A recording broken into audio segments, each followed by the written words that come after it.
they have that capability to be able to facilitate this beautiful quality of intelligence. And the world's waiting for that. The world is waiting for their gifts.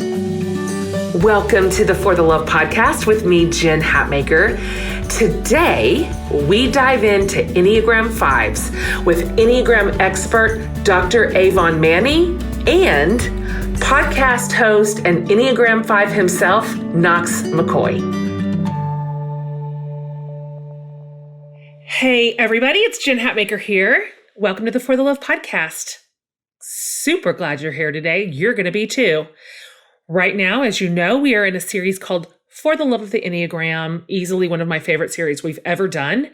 So today, we are talking all things Enneagram 5, sometimes called the investigators. They are the ones with this very, very keen insight, and their brains are all about finding out why things work the way they do and why things are the way they are. So to help me step through the wonderful complexities of the Enneagram 5s, I have two guests because you fives, man, you're a complex bunch. I need two people. So first, I am talking to an Enneagram expert who will shed light on these analytical fives. And her name is Dr. Avon Manney. All right, so Dr. Avon Manney holds an osteopathic medical degree and a master's degree in marriage, family, and child counseling. So she knows everything about the human body and the human mind. And so following a pretty life-changing event, she was introduced to the Enneagram and began this quest, walking toward her own spiritual healing and uncovering all this incredible truth. And so today, Dr. Manney is a certified Enneagram specialist who 100%, like so many of us, believe in its power for healing and for transformation and growth. She has studied under some of the greatest spiritual teachers of our time, like Father Richard Rohr, who was our Enneagram 1 guest on this series. And then to sort of give us the rundown on what it is really like to be inside a five's mind, we talked to an absolute For the Love favorite, an Enneagram 5 himself, Knox McCoy, known and beloved to our community. Knox is the co-host of an absolutely hilarious podcast called The Popcast, where he and our other fan fave, Jamie Golden, educate the world, as they say, on the things that entertain but do not matter. That tagline makes me laugh so hard. I'm so angry I didn't write it. Knox is also, by the way, fantastic writer. And he has recently released a brand new book called All Things Reconsidered, How Rethinking What We Know Helps Us Know What We Believe, which, by the way, now that I say it out loud, what an Enneagram 5 title. I mean, it's all knowing. Rethinking what we know helps us know what we believe. That is the most 5 title I've ever actually heard. So I think you're going to love this episode. Dr. Avon and Knox, between the two of them, just absolutely unpacked what a 5 looks like in the world. Such a wonderful way to be. The 5s in my life are so valuable to me. The way that they help me see, the way that they help me analyze and sort of come down out of the stratosphere and look at something pragmatically, they're just so, and then of course, incredibly loyal too.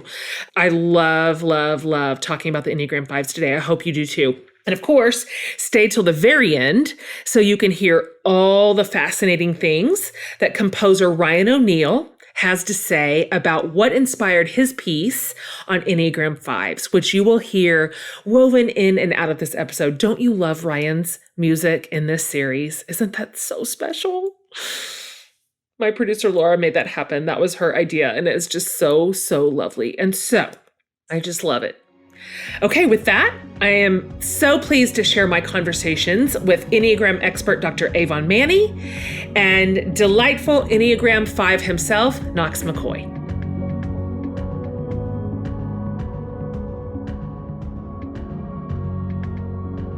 It's my delight, Dr. Avon, to welcome you to the For the Love podcast. Thank you so much for being here today.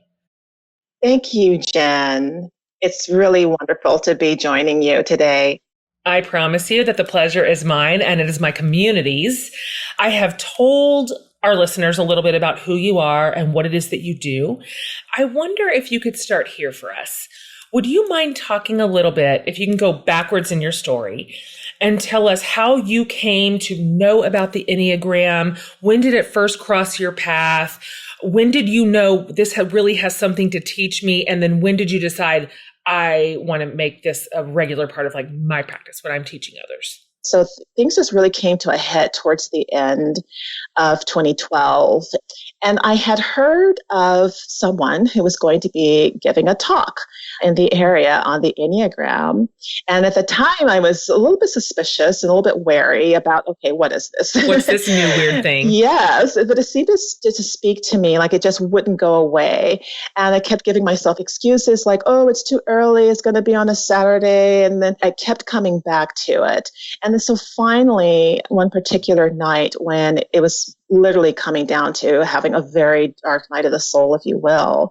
And again, the Enneagram came out that it was time to reach out and to explore this further. And so once I began working with the Enneagram and learning about it, everything just seemed to fall in place. It was like, oh my gosh, there's actually something that's written about these experiences that I've been having. And it was almost like to a T, like someone had written my life story, so to speak. And so then I began just having so many revelations from the Enneagram. And also there was quite a bit of healing that was coming out of that as well, because I was so spiritually depleted coming out of my medical training and then going through the periods of grief. It seemed to be sustaining me in a way, just learning and going inwards and being with myself in a different way, which changed my relationship to myself as well as to the people around me. And I just started noticing I was having more connection. So for Enneagram Type 9, which is the type that I'm dominant in, that was huge. That was key because I had just drifting through my life and not really connecting, say, with people. But now there was things that were just changing and opening up for me. And so the incredible shifts that I was going through, and I just could not keep it to myself. So I started talking about it with my family. And I mean, they probably were really sick of me. Same. I knew that there was no going back, that it was only going forward and working with becoming more present and just showing up more deeply in my life. And so from my family to some friends, I began using it in my work and the work that I do, which as an osteopathic physician working with people who are having bodily issues that are coming up for them, but also wanting to be able to address some of those deeper elements that were coming up as well. And so that's how I started using the Enneagram with my work. And then that led to teaching the Enneagram. So it just keeps going. This is for life for me. I really love how you initially decided to thread the Enneagram through your practice initially. I'm so curious about that. Can you talk a little bit about how you saw people transform in your exact practice when you overlaid the Enneagram on top of their body work, on top of their physical work? For people who were coming to me primarily because they were having some sort of issue that was coming up in their body. So let's say there's some sort of issue with either there being back pain or neck pain, something like that. And as I would work with people using the hands-on, there was this sense that somehow they were not connecting to their bodies. They were not connecting to how things were arising in their body, which may have origins in other aspects of their life. So there was some sort of emotional aspect or piece to what was arising in their body. Then the Enneagram allowed for that connection to be made. And primarily or initially, it was more from my observation. So without necessarily knowing if someone had any type of experience with the Enneagram, there was a sense that, okay, as I would work on certain areas, they would begin to have experiences of, oh, I'm feeling anger. Like you're touching I'm feeling anger. Or if I'm working in their heart center areas, like, oh, wow, I'm just all of a sudden, I don't know where this is coming from, but I'm feeling this sadness coming up. And people would start to express this and to release and talk to it. And then I was able to say, okay, based on these body-centered regions, these things were being absorbed in their bodies. And so if there was some sort of, let's say, like they had an argument or something with a spouse or family member, and somehow that's getting stored into their bodies. It would show up in different ways and it would be released in different ways that they may not necessarily have been connecting to.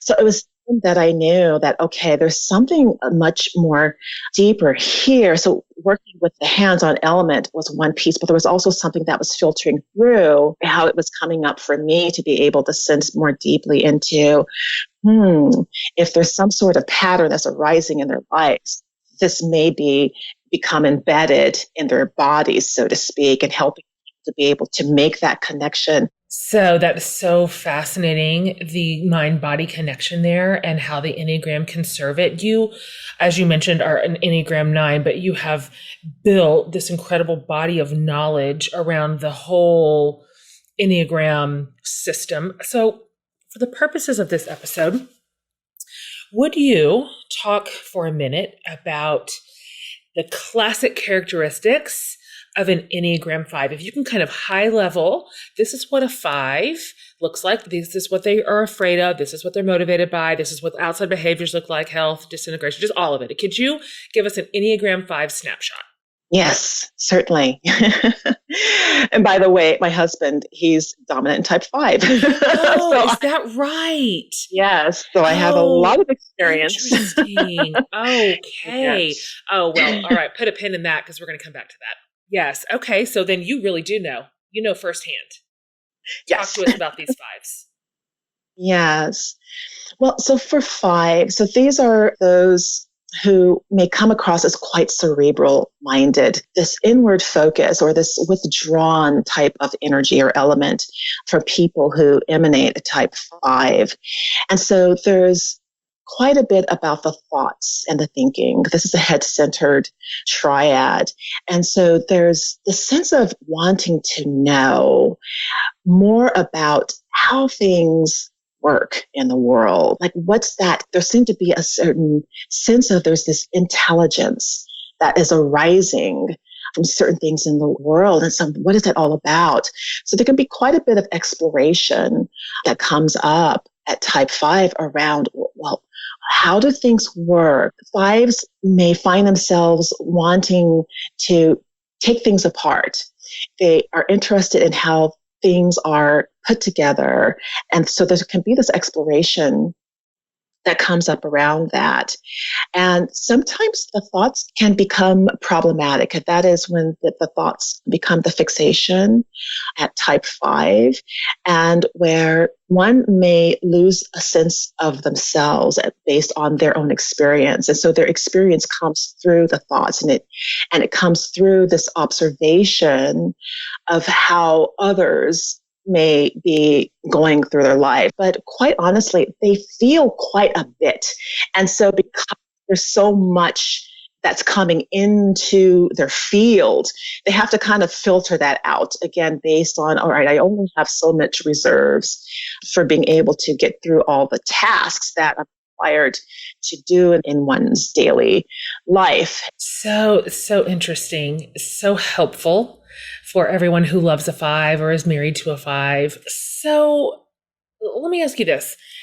5s often seem, and of course this is all reduced, there's no just one 5 in the world. You know, there's so much nuance, of course, but 5s often seem to be people who don't necessarily thrive on social connections or seek them out a whole lot on their own. But of course, we all need social fabric in our lives. So when 5s do decide to become friends, to become connected or committed, what kind of friend are they? What kind of spouse and parent are they? Well, when I met my husband, he certainly did seem to have this withdrawn element, if you will. And that sometimes can land negatively with other people, where there may be this standoffishness, if you will, or this aloofness. And sometimes that can make people feel uneasy about, oh gosh, this person doesn't seem to want to interact with me. Yet in an interesting way, 5s, they're quite in tune with their surroundings. It may seem like they aren't, but they really are tuning inward. Yet it's more of that withdrawn energy that may come across as, okay, they just want to be off to themselves. They just want to be isolated and they don't really want to interact, and all these other seemingly what seems to be apparent, but really isn't necessarily the case. In being with someone who's dominant in this type, such as my husband, when they tune in to you, you know it. There is this feeling of, wow, you are really with me. They can really be with you in a way where you feel like, you know what, I'm not showing my best right now. There's something that's going on or coming up, and I'm really in my ugly element, if you will, or at least it feeling that way. Yet that doesn't necessarily frighten off someone dominant in this. When they are with you, they are with you for, doesn't matter what it is that you are putting out. And they can give that beautiful consultation in being able to have that observation, being able to make suggestions, and that can help to kind of get you through that period, whatever it is that you're going through. Now, the one thing that comes up, and maybe this is because of there being a marriage between myself and my husband, is during those times when I'm going through a difficult period, he's learned that, okay, this is not time to fix something, because that's kind of like another piece at type 5 is wanting to fix things. So there isn't anything to fix. And when they can understand that, you know what, I'm going to let you have your space. I'm going to let you have this opportunity to get through whatever it is that you're getting through, but I'm going to be right here. I'm sitting right here. I'm not going anywhere. And that's one thing I just so appreciate about my husband, what he brings through. And even before we were married, that again, when they're with you, they are with you, and they're in it for the long haul. They're not going anywhere. They're not going to run away. They're not going to they don't frighten off easily. That's right. That's right. I find the 5s in my life, of whom I don't have a lot. It's not a number that shows up as frequently as some of the others in my community. I don't know if we have any concept of how many of each number live in the world, but I have probably the least amount of 4s and 5s. But the 5s that I do have in my life are so special to me. My very favorite 5 is my friend Jamie Wright, and she's taught me so much about what that means. And so she doesn't have a lot of time for most people, but if she likes you, if you're her friend, if you made it through, I mean, she would walk to Canada and back for you. And that loyalty, that presence, and that real clarity of thought, like you mentioned, I've come into a conversation with her before, just spinning and wild-eyed and all over the place and trying to find center. And she has this way that I envy it, of just cutting straight through the crap. Like whatever I am bringing, what sort of Tasmanian devil energy I have brought into the space, she's like, this is part of it's true. This part isn't. You're lying to yourself here. This is next steps. And I'm like, oh, well, there it is. You just laid a path right in front of me where I couldn't really see it. And the nice thing about 5s is you can count on them. And it's I sure love the 5s.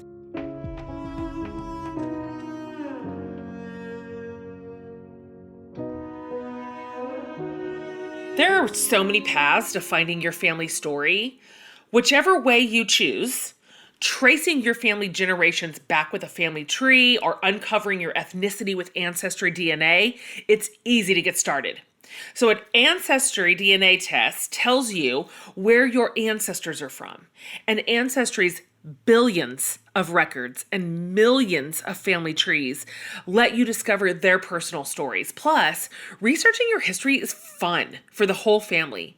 And the stories you learn about your shared past can bring you closer together. It did for me, for sure. When I got my own results back from Ancestry, I learned that most of my ancestors are from the UK, which sparked all these conversations our family wouldn't have had otherwise and made our shared family story that much richer. So you can start exploring your family story today. Head to ancestry.com/forthelove to get your Ancestry DNA kit and start your free trial. So it's ancestry.com/forthelove. Okay, back to our show.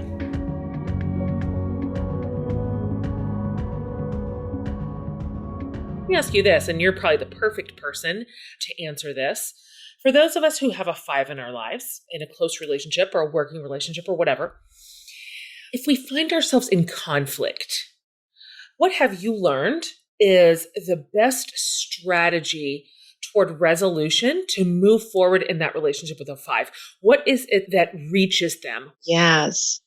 So what I've come to observe is that there is a sense of anticipation. So let's say there's a conflict that's occurring between someone who's type 5. And from their end, there may be an anticipation of what you're going to say next. So they may not necessarily be in the present at the time of the conflict. They may be in anticipation of what is going to happen next, what you're going to say, what you're going to do. And so this may take away from them being able to really be with what is coming up for the other person, which could add to more frustration. So I think having that piece of I'm speaking with this person and they may be anticipating what I'm going to say next. And I really want for them to be with what's coming up for me now. So I might just give some cues about maybe just taking a little bit. So rather than just doing the whole thing that I'm saying, to maybe take like a little bit and then hopefully find some space in there to kind of check in with them and say, okay, what is it that you've heard so far? What is it that you think that I'm saying, or how am I coming across? That is a great strategy for a lot of numbers. I'm a 3, and so that's a resource for me as well. And so thank you for bringing that to the show today, because I'm thinking of several numbers, maybe ones could benefit from that as well, who sometimes want to hustle through a conflict just to get to some sort of fix of it all. I wonder if we can talk about this for a second. For me, one of really interesting, useful part of the Enneagram is this mirror that it holds it up to our faces and kind of shows us, this is what you look like when you're growing, and becoming your best self, of course. And this is what it looks like when you are in fear or when you are disintegrating to some degree. And so, I'm a 3, so I go to 6 in health and 9 in disintegration. And so for 5s, when they are in a growth space, they look something like a healthy 8, of course, somebody who is self-confident and decisive. And when they are fragmenting a bit, when they're disintegrating, they look something more like an unhealthy 7. Could you unpack that just for a moment for us, for the people trying to understand the 5s and the 5s trying to understand themselves, what it looks like in growth and in disintegration for them? Yes. So as 5s move to 8, so they're moving to this body element. And at this point, so based on the growth at 5, where they're able to expand more fully into their body regions, but also at 8, there's this element of this big-heartedness, where 5s are able to open up to their hearts. They're able to open up to that emotional peace that they have, as well as being able to move towards truth, in that the thoughts, there may be quite a bit of illusion that comes up with the thoughts, but with that clarity, through that transformational growth and with that clarity, they're able to move with the truth. And for 5, that truth allows them to move into this non-attachment space also as well, where they realize that nothing is fixed. Everything is changing. And that's the truth of the world. There's one season that changes into another. The sun rises and it says we're in a world that's filled with constant change.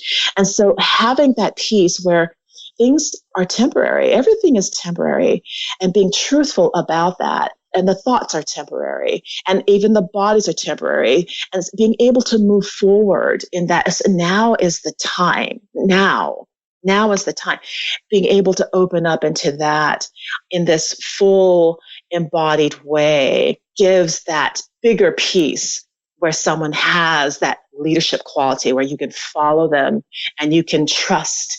Have that trust based on where they may be leading or maybe inspiring others to go and to come with them, not necessarily that's there. It's beautiful. So let me ask you this last question before we wrap it up. We've definitely got some fives listening right now. If they are interested, if they're hearing you talk and feeling really resonant, of course, with so many of the things that you're describing, and they are looking to grow, they are interested in this exploration and this path toward wholeness in their five, mind and body and soul, how would you advise them as one path of growth, one thing for them to consider, one idea for the fives to maybe begin to put their arms around that might serve them in their growth journey, if you will? Yes. So one, for fives, they themselves may have a sense that, okay, the thoughts, the way that they think may not necessarily be in line with how other people think. There may be this sense that, okay, there's something like the thoughts, the way that I think isn't how other people think. And if they knew some of the thoughts that goes through my mind right now, it probably would really scare people off. And so there may be this tendency to really not want to show that, or they may have gotten messages that it's not okay to have these thoughts. So they may be very careful or seeing that they have to take some sort of caution in being with other people. Yet there are those times, what about those times when there may be an epiphany that comes up and where fives will broaden into the sense of there seems to be a more universal element other than the thoughts that are going on in my mind. There's this intelligence that's going on in the world. There's this intelligence going on in the universe itself, how things are in relationship to one another. And being able to hone in on that and to be with that sense that there is a deeper intelligence that goes beyond my thoughts. And it's not in separation from, but there's a unity to that. Because having this imagination is also an opportunity for a lot of gifts and a lot of creativity to come into the world. Like people like Einstein, who have been able to have this, take their imaginations and to be able to use it where they're able to harness this intelligence, this universal intelligence, and to be able to facilitate that into the world. And for fives to know that they are as much a part of that, that they are a part of that, they have that capability to be able to facilitate this beautiful quality of intelligence. And it isn't necessarily coming from the mind, it's their all of their being. And the world's waiting for that. The world is waiting for their gifts. Oh, what a wonderful answer. What a wonderful thing to say. I love that. That gives me so much love for the fives. So much joy to have them in our lives. Okay, Dr. Avon, we're going to wrap this up. These are 3 questions that we are asking everybody in the Enneagram series. And we've had some pretty incredible experts, including yourself and Suzanne Stabile and Ian Cron and Richard Rohr. Just goes on and on and on. So many incredible teachers and masters of the Enneagram. So here's the first one. You are at Enneagram 9. If you could just choose, like maybe just for a day, you could choose to be any other Enneagram number, which number would you choose? I would say type 2. Like, this is my mom. My mom's type 2. And so just that beautiful quality, just so loving and so nurturing and gosh, they just take such good care of people around them. So that loving quality that really speaks to me right now. So I would say type 2. I'm married to a 2. Okay, how about this? Let's flip that around. Which part of your 9 personality do you enjoy most about yourself? That I would say would be the sense that in all of creation, all of life, all of the sentient beings here in this world, that there's this life force that emanates in everything here on earth, and to be able to drop into that, and the loving presence as well as this God's love. I just see it everywhere. And when I can really drop into that, yeah, that would certainly be one quality. The nines in my life are so good at that. I find them my spiritual directors. I would put them in that category in so many ways. Our 9 episode is anchored by Enneagram 9 Sarah Bessie, and she is just like that. Just so tender and so spiritual and such a good leader. I love that you said that. That was such a lovely answer. Last question. We ask every guest in every single series this final question. It's from Barbara Brown Taylor, and please feel free to answer it literally however you want. You could answer it very, very earnestly, or you could answer it with the silliest thing you have ever thought of. What is saving your life right now? Well, I'm a foodie. Same.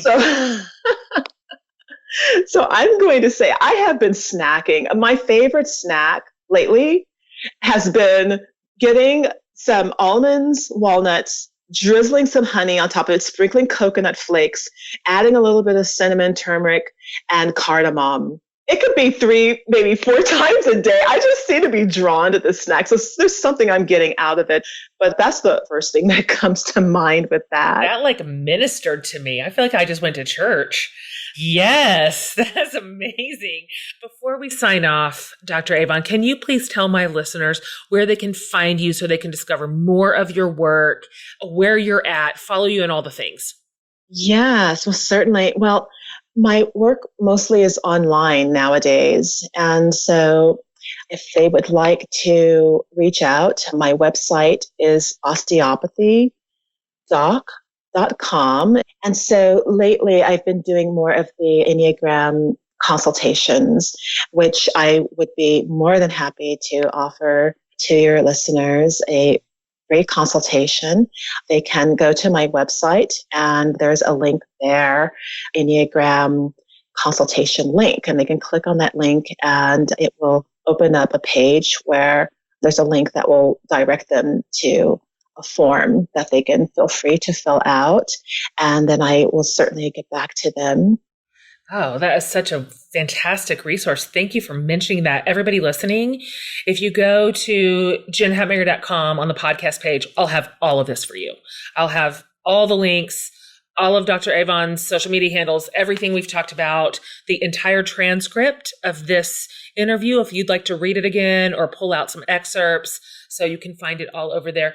Thank you so much, Dr. Avon, for coming on today. I appreciate your expertise and just the warm nature. And thank you for the way that you're teaching us and leading so well. And we're just grateful for your time. Grateful, grateful, grateful. Thank you for being on today. Thank you so much, Jen. It's been such a pleasure being with you today. Same. Thanks.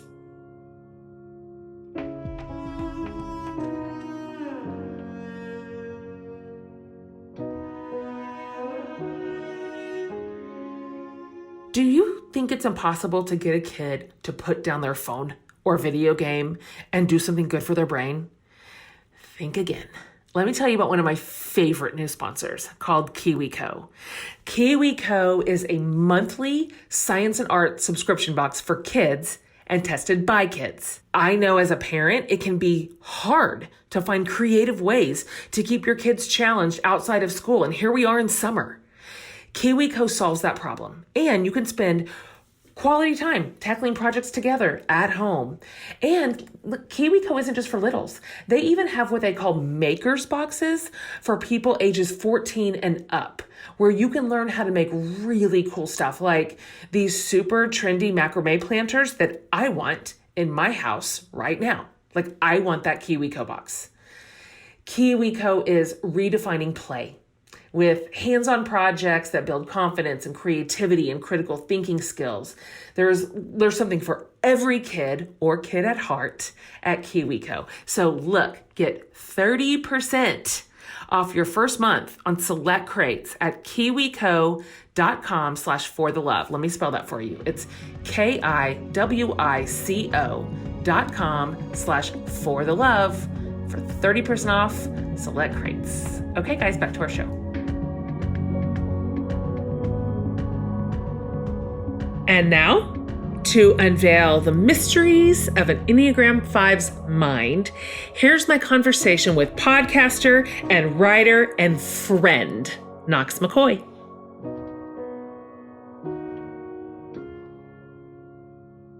Well, it's my lucky day to welcome one of our favorite For the Love guests back to the show. Hello to my friend, Knox McCoy. Thank you so much for having me. It's so great to be here. Oh my gosh. You know, you already podcast all the time, you have all the podcasts, and then you come on somebody else's podcast. And I recognize the energy. I recognize the effort that it takes to say yes to somebody else's show. So thank you. Listen, last time I left you, it was in person and we were riffing on like slightly inappropriate Hallmark movie names. So I didn't know if I'd get a call back. So this is a joy for me.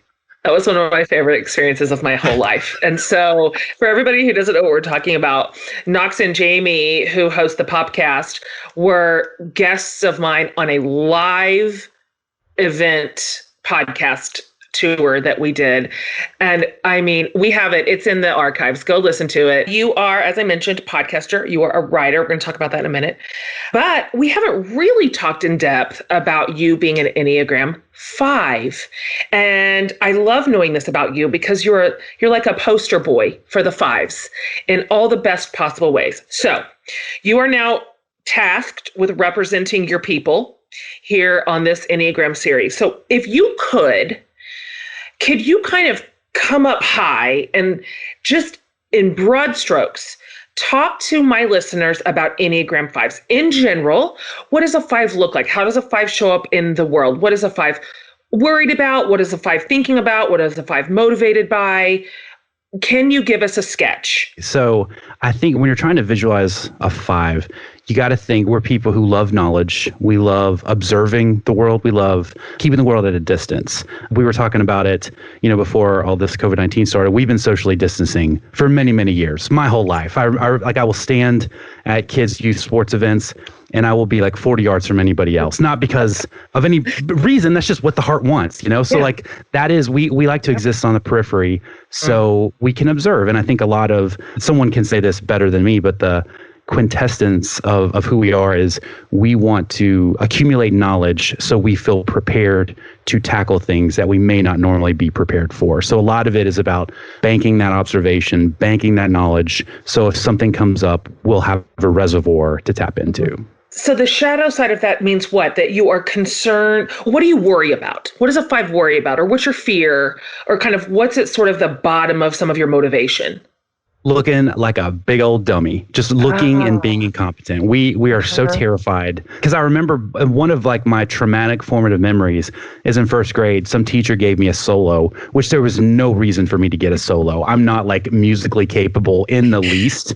Right. I think it was some kind of dark humor that Miss Sharp had, but she gave me a solo and I froze on stage and I forgot my line and it was just like, bam, music's going and I've got the blank look on my face. And that always stuck with me, probably more so than it should have. And I realize now it was because I'm on stage looking like an idiot, and that is the heart and the fear of who I am. When did you encounter the Enneagram? Like, what did that look like for you? And did it become pretty clear pretty quickly that the 5 was right? Did it feel right? How did you feel when you first started kind of studying it? I remember Ashley and I, my wife Ashley, she's a 4. We were on vacation and we were by the pool. The kids were swimming and she was reading Road Back to You. Yeah. And she was like, I really think you should read this. It's fascinating. I know my number. I know your number. Yeah. It's very obvious, but I'm not going to tell you that. You can figure this out. And probably 3 sentences in, I was like, oh yeah, that's definitely me. And it was really, I remember being overwhelmed because for so long, I was just like, I'm just like this weird person and I can't blame it on a personality type. It's just me. So there's that like, oh man, I wish like I wasn't like this. But then once I read and started listening to Suzanne Stabile, it was like, I got a vocabulary and it was like, oh, I understand the motivations and it's less like I'm a weirdo, but it's more like, oh, here's why I am the way I am.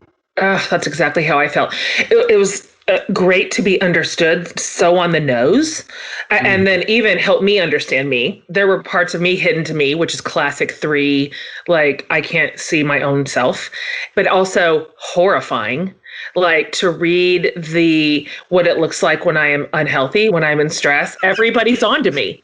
They know what's under it all now, and I cannot even pretend, which I love to do, as you know. Yeah. There was something before I knew about the Enneagram, I would have these moments of what I now realize it's called, like, for a 5, like catastrophic depletion. And it's when your energy's gone.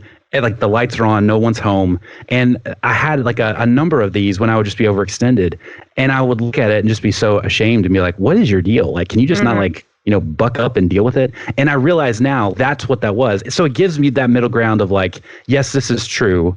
You don't have to be a prisoner to it. So you can also try to get better, but it also is a reality of who you are. That's really great. Can you talk about that part of a 5 a little bit? Because that afforded me so much compassion for the 5s in my life when I understood sort of the energy limits that 5s walk around with. Talk a little bit more about that. Yeah. So I don't know if every 5 is like this, but I am in particular. Like it's probably the most shameful part of our personality types, which is just you have a limited reservoir of energy.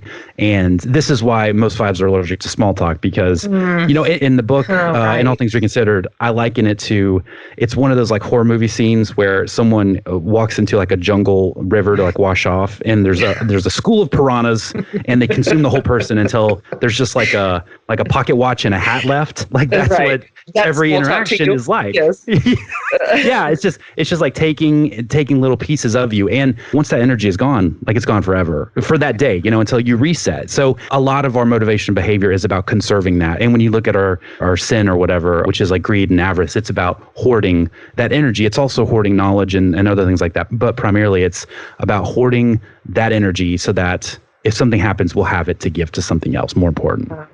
So that just means most 5s are going to be incredibly careful about schedules, about boundaries, about what you say yes to, about the kind of social environments you choose to be in or not be in, right? Do you like watch your calendar like a hawk?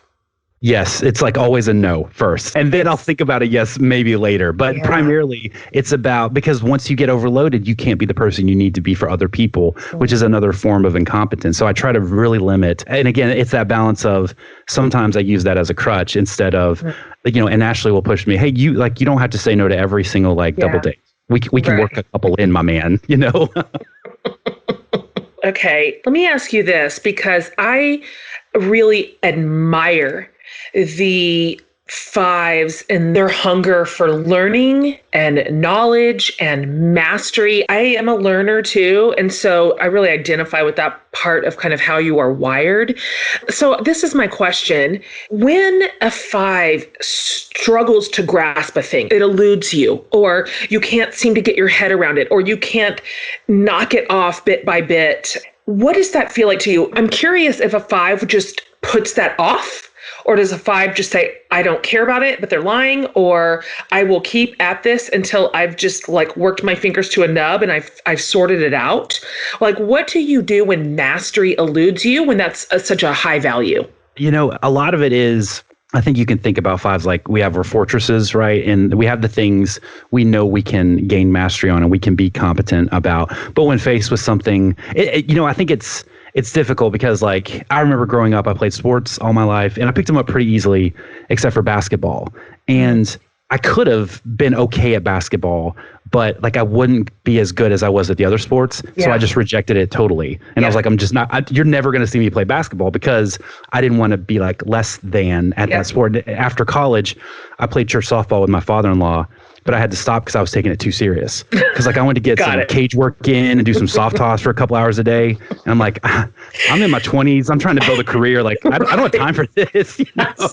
It's just like church softball league, man. I mean, I just have to lay it down. Settle down. What are you doing? You're crazy. But I do think like those are the tangible things. But I think the more existential things, those are really difficult because, I think trust is really difficult for 5s because you can't vet trust, and you can't be like, well, I've run the algorithms and this person's very trustworthy. You just have to go out on a limb, and that's a scary place to be vulnerable. Oh man, what's your wing? 4. Oh, interesting. Okay. So you mentioned obviously that Ashley, your wife, is also a 4. Mm-hmm. So I would love to hear how this works in your marriage. What's her wing? She is a 4 wing 3. Okay. All right. What does that look like? What does it look like with a 5-4 wing married to a 4-3 wing? What works like really well? What's super complementary? I can already see some of it. And where are the pressure points? What do you have to kind of work through? What if you had to really, well, in our case, we use the Enneagram to understand each other. It's an incredible tool just because we see the world different. And so that helps me get that part. Like, what does that look like for you and Ashley? Yeah. So Ashley and I were high school sweethearts. So early on, having my 4 wing, which is more about accessing feelings and the emotional side, early on, we had this like electric connection because she was already there with those feelings and the emotions. And I'd kind of cut that off. And, at high school, I went to an all boys school. I played sports. Jen, I don't know if you know this, but those situations are not incubators for like feelings and tenderness, Is that right? So how it surprising. is. It's very shocking for a lot of people, but it's true. So being with Ashley, she helped like unlock that, it's okay to feel some things and think through some things like that. But in terms of pressure points, I think our biggest conflicts happen when each of us put too much stock in our own lens of like how we see the world. It took me a long time to realize that she has to try on feelings to see how she feels. The way she thinks is through feeling, right? And for the longest time, my platform on feelings were like, can't trust them. They're pretty much useless, Sure. But I had to realize that just because I quantify feelings like that, and just because I tend to put them to the side, that doesn't mean that's true for everybody. And it certainly wasn't true for her. So we have to battle through what point, like, are we considering each other's point of view, when we run into an issue? Yeah, totally. Suzanne Stabile she's been one of the greatest teachers for that exact idea for me, when she just constantly says over and over and over, this is how you see the world and you cannot change how you see the world, which I appreciate her saying that because I was a little bit like you in thinking I've got some real fatal flaws. Something is wrong with me. I've got some badness in me and it doesn't show up in my life the way my life expects it to. And I couldn't figure it out. And so for her to say, that's not a bad thing. And it doesn't need to be changed. Like that doesn't need to be fixed. You're not gonna work that part out of your life because that's kind of who you are. And there's a beauty to it, was very liberating. And so kind of sitting in that pocket and going, this is how I see the world. But what I can handle, what I can manage is what I do with that. How do I respond to what I see? How do I respond to what Brandon sees? Even though that's not the way I see it at all. And so that, again, is where the Enneagram can really serve us if we decide to use it as a growth tool. You can honor people and their experience as well, and not just like discard it because it doesn't align with yours, right? Exactly. Because I think the way that I see a thing is the right way. And so that's just fundamentally like bad thinking inside relationships. And so I have to constantly tell myself, because I experience something immediately through my feelings, same as Ashley, but Ashley will sit in it and even like take a bath in it. The 4s, they are not afraid, man. They will stay in it. They'll just swim around in it. But I want to relocate the feelings almost immediately to my brain so I can do something with it. Do something about it. And so it's my work to sit in it a little bit longer. I try to access that 4 energy. I do have access to it as a 3, but it is a real challenge for me. Like, what's the hardest thing for you when you are working on growth as a 5?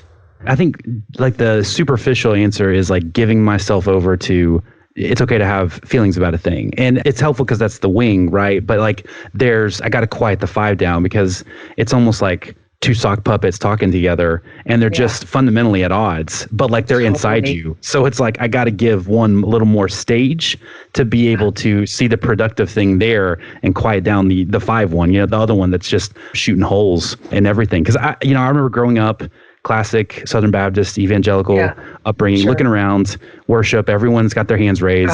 And I was like, I don't feel that. But people go down the altar and they would cry and I would be like, is something wrong with me? And I remember considering like have you ever seen the psychopath test, like that you can take to verify for yourself? And I thought maybe I should take the psychopath test because I don't have any feelings. And I didn't because I wanted, and again, it's that 5 thing of like, I didn't want to know the answer because I couldn't control if I was a psychopath. Later on, I just want to confirm I did take it later on and I'm not a psychopath, but there was that like, what's wrong with me? Like I don't have the feelings, or it was very difficult to give myself over to those feelings.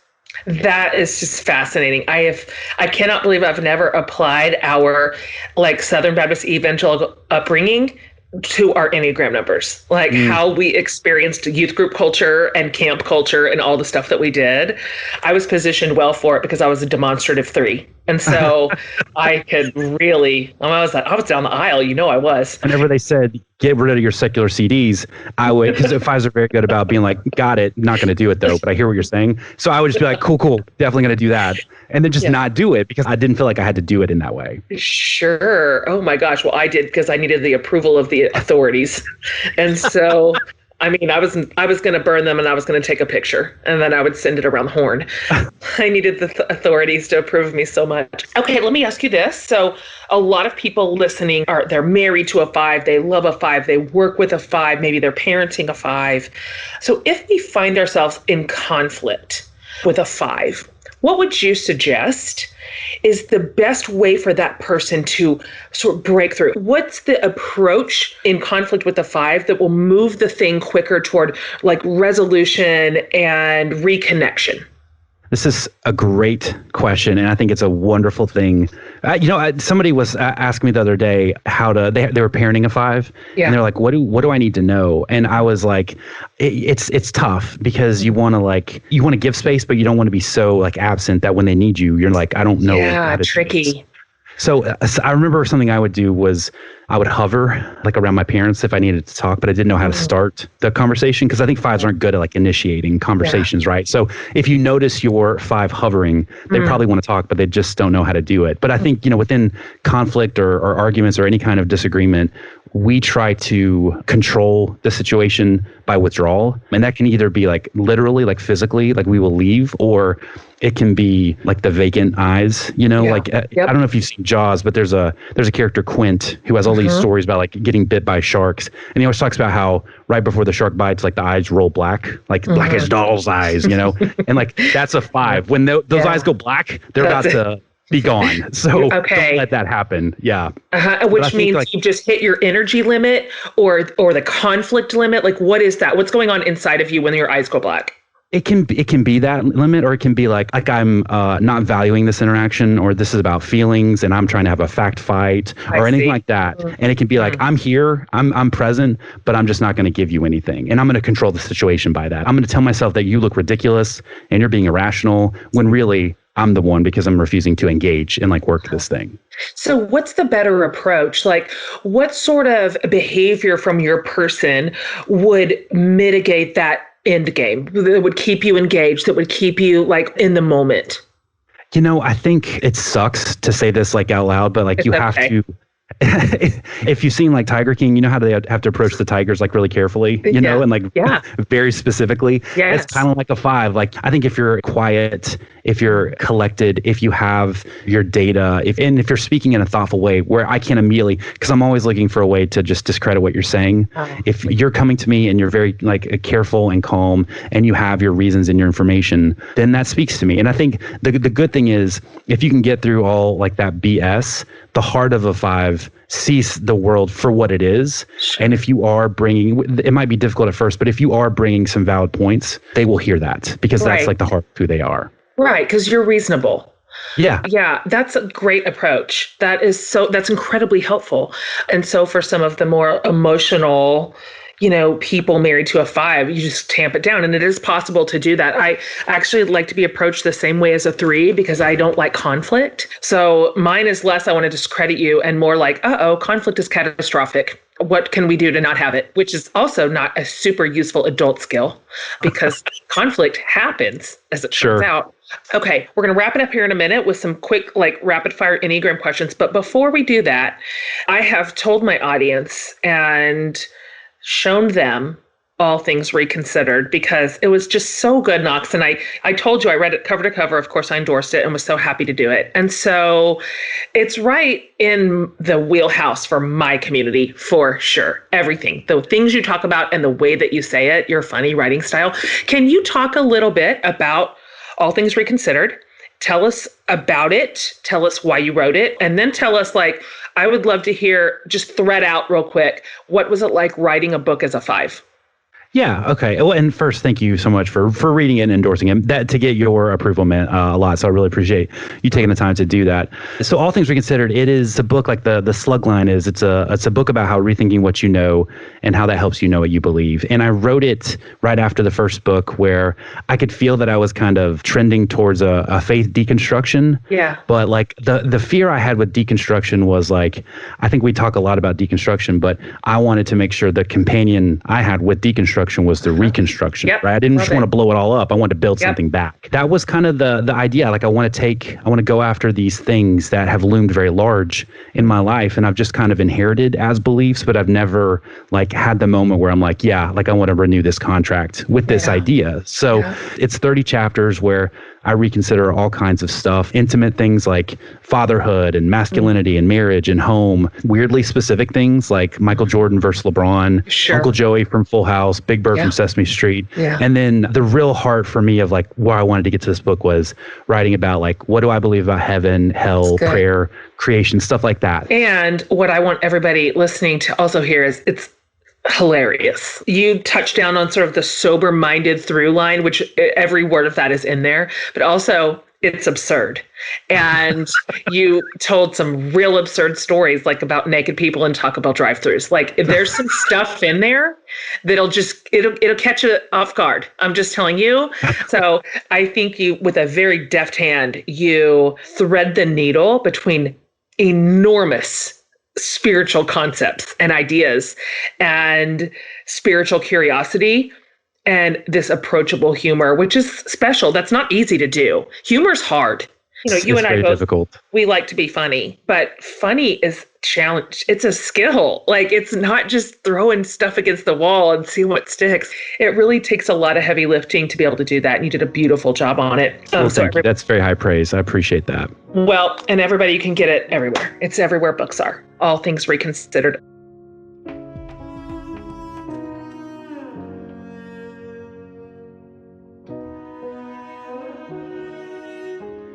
What does your kid like to do outside of school?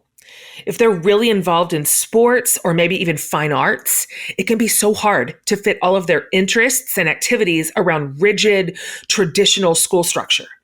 So if you're looking for high quality education with a bit more flexibility, then you should check out Laurel Springs.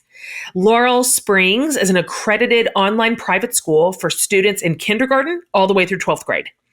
And Laurel Springs has a flexible learning program that offers a huge, diverse list of courses that'll push your kid academically. Plus, Laurel Springs is accredited by the Western Association of Schools and Colleges and Advanced Ed, which means their transcripts are recognized by colleges and universities worldwide. Right now, you can register your child at laurelsprings.com/forthelove today and receive a waived registration fee. Cool, right? That's laurelsprings.com/forthelove for your waived registration fee, LAUREL. So take the leap into online schooling at laurelsprings.com/forthelove. Okay, back to our show.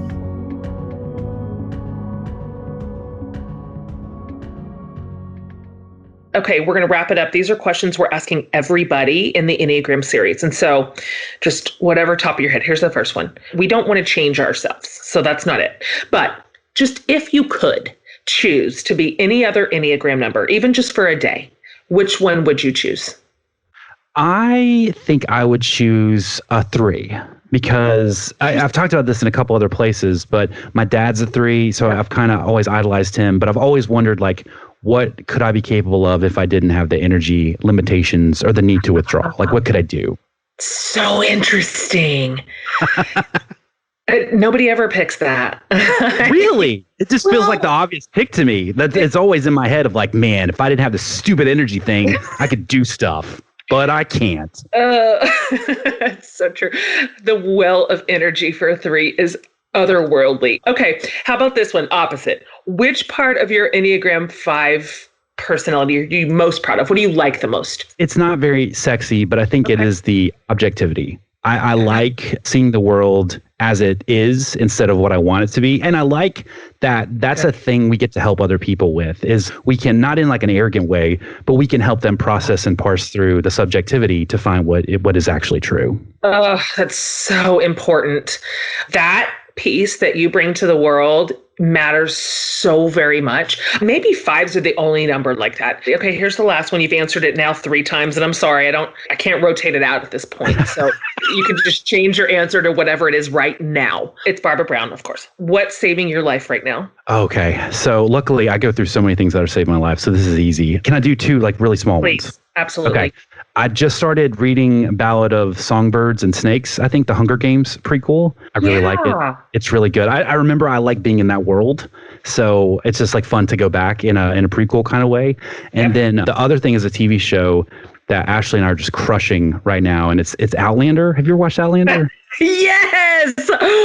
Wow. And that one's high on feelings. So it's so high on feelings and like sexy scenes and like it's crazy stuff. Like there's some fast forwarding, of course. It's wild. It's violent. I didn't realize how Game of Thronesy it was going to be, but it is. Did Ashley read the books first? She did not, but she is going to read the books because we're blowing through episodes and she's going to need something for that fix. So it's really good. And I thought I kind of dismiss British TV because I'm like, you guys you're too slow and you're too vanilla and I need more. But like 2 episodes in, I was like, what is happening here? There's a lot of blood and other stuff. And I was not ready for that.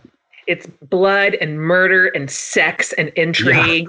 Yeah. And a lot of Scottish. The Scottish like brogue or whatever is really good. It is.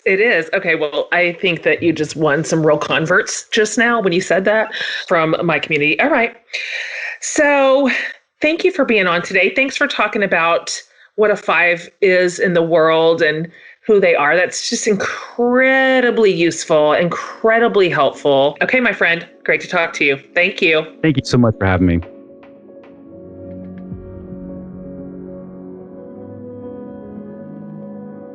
And now, to tell us more about the music you've been listening to in this episode, we hear from composer Ryan O'Neill, aka Sleeping at Last, about the inspiration behind this piece.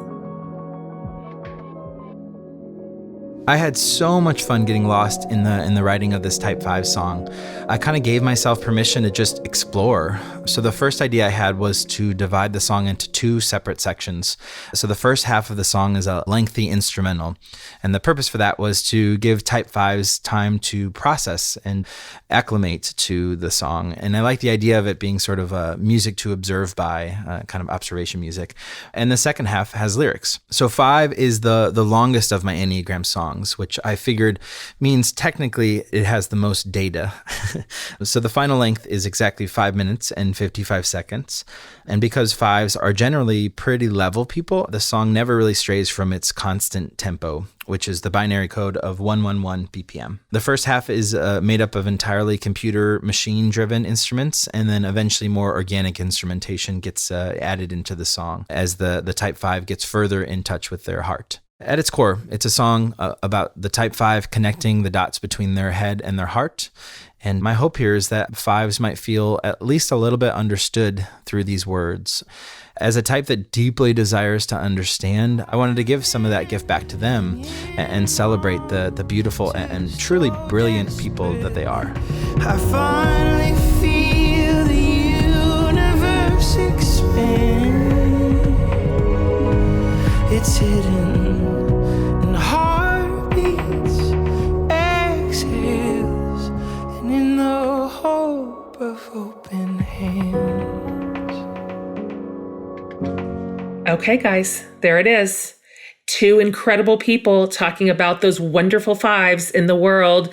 My great thanks to the both of them. Thank you so much to Dr. Avon. Thank you so much to Knox for really just helping us love and understand the 5s in our lives and just giving us a glimpse behind the curtain. You're both fantastic. Also, fantastic is next week's episode when we steer the ship into the incredible Enneagram sixes. Oh my goodness. Sixes are so wonderful in the world. Oh, I think I have now said this at least every episode, but I love the sixes in my life. Because I've also said I love the twos in my life and I love the fives in my life. And I mean it every time. It's just so wonderful how we show up in the world and how we flourish and how we serve one another and stretch one another and challenge one another. And anyway, wait till next week. You are going to love the 6 episodes. So come back, bring your 6 friends, share this episode with your 5 friends. Thank you again for your incredible feedback on this series. We have heard every single word. You have been amazing. Thank you for sharing all these episodes, and thank you for subscribing to the podcast. We love having you as subscribers. All right, everybody. Loving it. Till next week. See you soon.